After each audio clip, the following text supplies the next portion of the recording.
Good morning বন্ধুরা, একটা রৌদ্র ঝলমলে দিনে তোমাদের সকাল সকাল চলে আসলাম ছাদে আর ব্লগটাকে শুরু করলাম।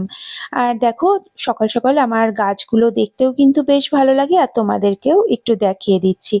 অনেক গাছেই কিন্তু ফুল চলে এসছে, কিন্তু এখনো কিছু কিছু গাছে কিন্তু ফুল আসেনি। আমি দেখতেই পারছি আমার অন্যান্য বন্ধুদের সব গাছে কিন্তু অনেক অনেক ফুল চলে এসছে, কিন্তু আমাদের যেহেতু এই গাছগুলো একটু দেরি করে লাগানো হয়েছে, সেই কারণে আমাদের ফুল গাছে সমস্ত গাছে কিন্তু এখনো ফুল আসেনি।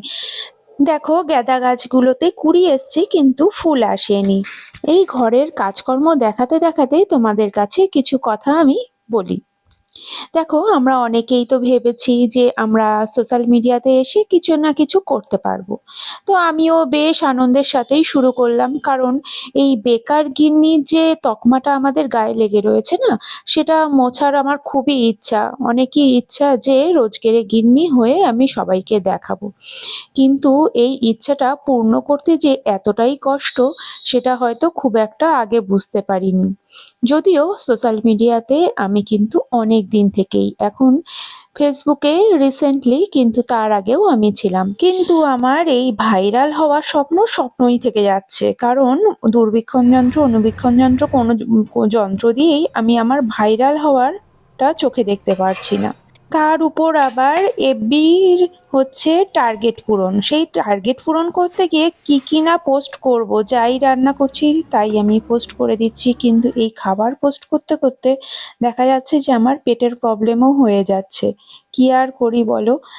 যাই হোক, একটু মজা করতে করতে আমার সমস্ত কাজগুলো হয়ে গেল, আর আমি প্রত্যেকটা ভিডিওতে চেষ্টা করি তোমাদের কাছে একটা টিপস দেওয়ার।